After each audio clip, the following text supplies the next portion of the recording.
আসসালামু আলাইকুম। আসলে আমি প্রকাশ্যে আসতে চাচ্ছিলাম না, তারপরও বাধ্য হচ্ছি আসতে। জরুরি ২ টা কথা বলার জন্যে, সবাইকে অবগত করার জন্য বিষয়টা জানাচ্ছি। ছাত্ররা রাজনীতি করতেছে, এতে তো কোনো সমস্যা হওয়ার কথা না। ছাত্ররা সারা জীবনই জিনিস তৈরি করে দেয়। ৫২'র ভাষা আন্দোলনে ছাত্ররা আন্দোলন করছে। ৭১'এর যুদ্ধের সব কিছু সেটআপমেন্ট ছাত্ররাই দিয়ে রাখছে।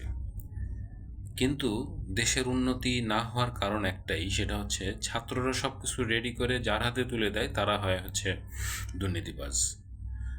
যার কারণেই দেশের উন্নয়ন হয়নি এবং হওয়া সম্ভব না।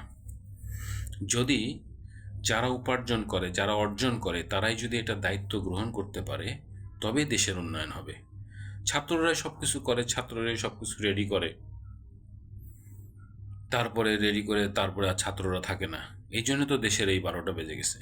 দেশের উন্নয়ন করতে হলে এই ছাত্ররা যেহেতু অর্জন করতেছে, এই ছাত্রদেরই উচিত যোগ্যতা সম্পন্ন সময় মতো শিক্ষা শেষ করে তারপরে তাদেরকে এই প্ল্যাটফর্মে আসা, এবং যারা অলরেডি যোগ্যতা অর্জন করেছেন তাদেরকে স্বাগত জানানো উচিত দেশের উন্নয়নের জন্যে। দেশের উন্নয়ন, দেশের উন্নতির জন্যে ছাত্ররাই ঠিক আছে। তারা যেইভাবে পরিকল্পনা করে, যেভাবে সেটআপমেন্ট দেয়, যেভাবে আন্দোলন করে, এইরকম করার মতো কোনো রাজনৈতিক দলের নাই। আমরা তো স্বচক্ষে দেখতেছি, যার কারণে সাধুবাদ জানাই। আমি ছাত্রদেরকে আমন্ত্রণ জানাই যে তারা রাজনীতি করুক, তারা দেশের উন্নয়ন করুক। দেশের উন্নয়ন করলে তো ভাই আপনি ভালো থাকবো। দেশের উন্নয়ন হলে সাধারণ মানুষ ভালো থাকবে। দেশের যদি উন্নয়নই না হয়, তাহলে সাধারণ মানুষ কেমনে ভালো থাকবে, কিভাবে ভালো থাকবে? সাধারণ মানুষের উন্নয়নের উপরে ডিপেন্ড করতেছে সাধারণ মানুষের ভালো থাকা।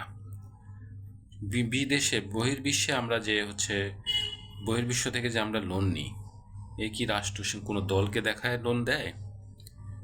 লোন দেয় সাধারণ মানুষকে দেখায়, সাধারণ মানুষকে জিম্মি করে লোন দেয়। আর যখন সরকার চলে যায়, এই দায়ভারগুলো কে গ্রহণ করে, কে নেয়?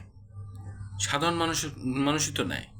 পরিমাণ অল্প, যার কারণে এটা বোঝা যায় না, কিন্তু সাধারণ মানুষের থেকেই তো মানুষ টাকা নিচ্ছেন। আসলে বিষয় হচ্ছে, মানুষ রাজনীতি করে করে কাজটা কি? রাজনীতি কোনো চিকিৎসা? রাজনীতি কোনো শিক্ষকতা যে মানুষকে সেবা দিচ্ছেন? যারা রাজনীতি করেন, যারা